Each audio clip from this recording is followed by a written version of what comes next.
Hello everybody, this is the Rabid Hedgehog, and this is the ride and review of the this 2016 Indian Chieftain. This particular bike is going to be a little bit more than what the Springfield is, as this particular one has the full fairing on it, along with radio and everything like that.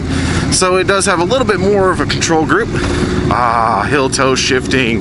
One thing I love about big touring bikes is hill toe shifting. I don't know why. I like it better.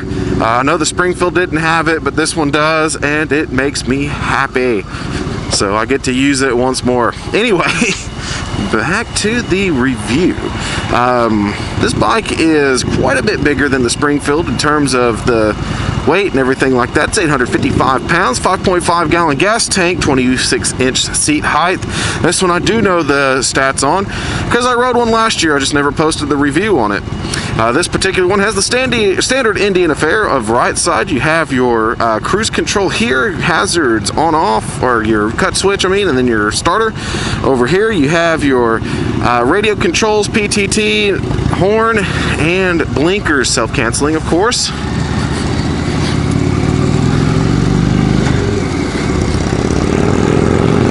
This one is a pretty nice little motorcycle. Oh, I love that hill toe shifter. That makes me so much more happy. I don't know why, I really do like it. It just makes it more comfortable. Now, this particular bike, like I said, is, equipped with the radio and things like that. I don't necessarily need that, but it is a nice feature to have.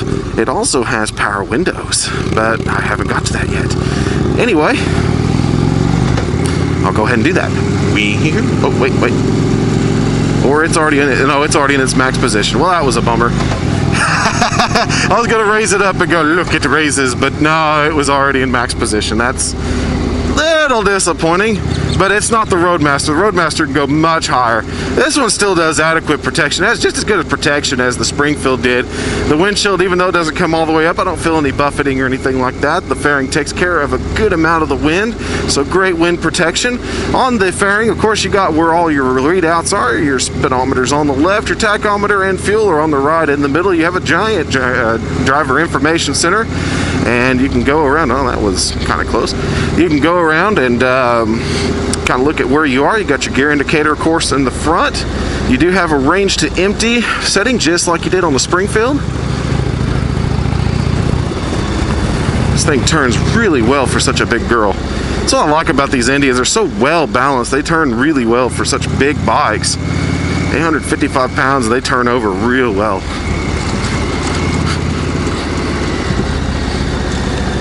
This one also has kind of that low end, kind of grumbly noise. I like that. Good engine braking from the 111, just as to be expected. I've kind of expected that the whole time ever since I get on them. So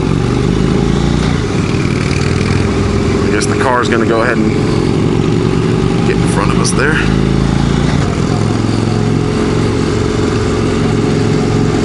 This is a very nice bike, very comfortable. Now this one would be in line with the Street Glide in terms of the features and everything like that. Like I said, this thing turns. I'm scraping the floorboards. Anyway, this thing will be like the Street Glide in terms of pricing, in terms of the amenities that it has. It has more amenities though, as the Street Glide does not have the adjustable windshield that this one does. This thing is just awesome. I'll go ahead and set the cruise control here. Set. I need to go down. Now I need to go up. Oh, this thing is fantastic. Fantastic bike. Love it.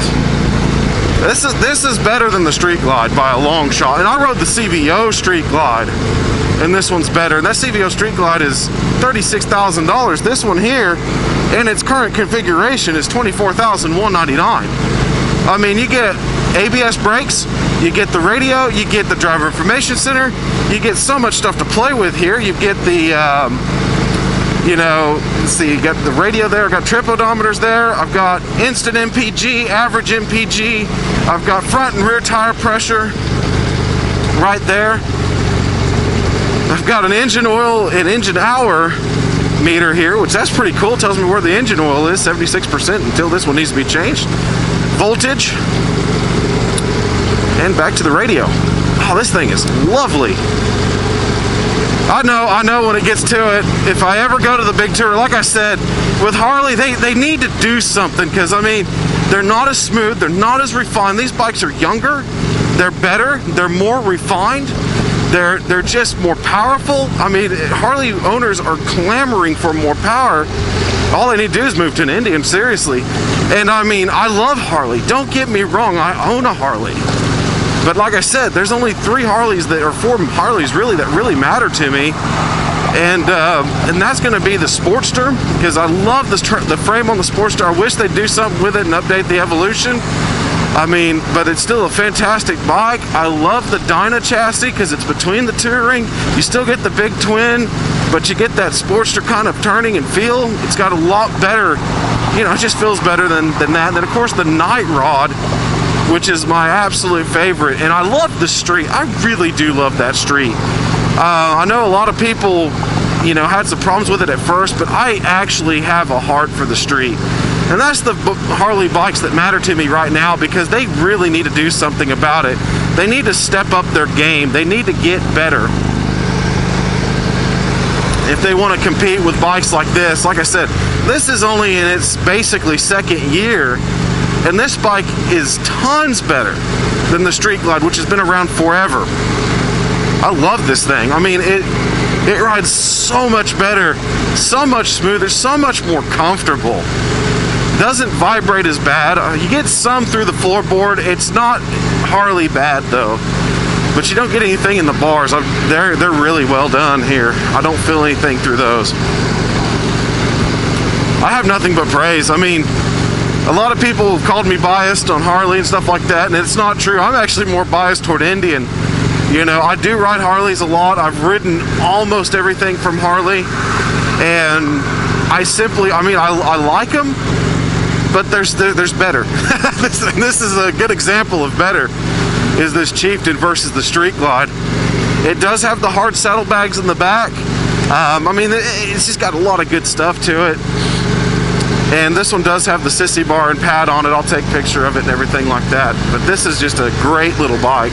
Well, big bike. 155 pounds is not little. But it turns really well. It turns super well. I mean, it does everything better than the Harley.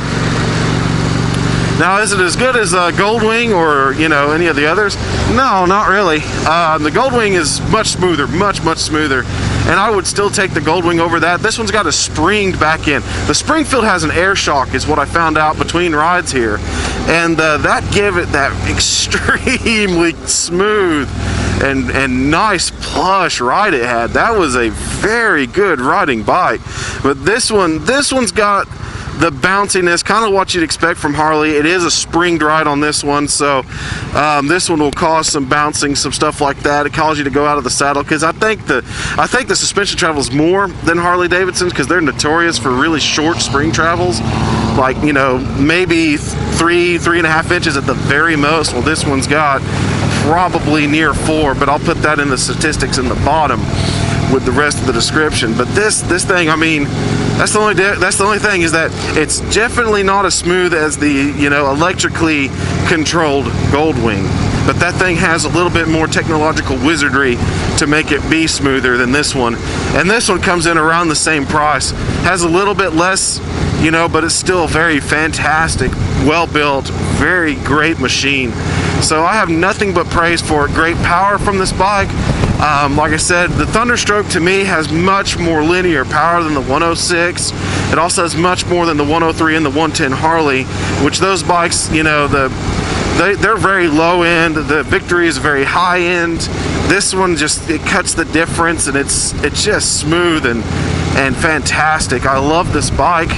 I love most of the Indian line. I've been on most of it now, and with the exception of just kind of, you know, their prices on their Chief. Just the basic one with nothing on it, and also the Dark Horse. That's the only thing that hurts them, is that their pricing is a little too north of what I want to pay for a bike that's stripped down, basically. It's like I would be expecting some more stuff. Anyway, like I said, the engine braking is really good on this one. This one does have ABS as well. Those brakes are very good. I just love heel toe. I'll say that 1,000 times. But this is a great bike. So everybody, once again, this is the Rabid Hedgehog. Rabid Hedgehog approved bike once more. Most anything from Indian is, like I said, unless you're really not willing to spend that price. But they're all great. They're all great bikes, well built by Polaris. Well done. Everybody keep the shiny side up. Have a great one.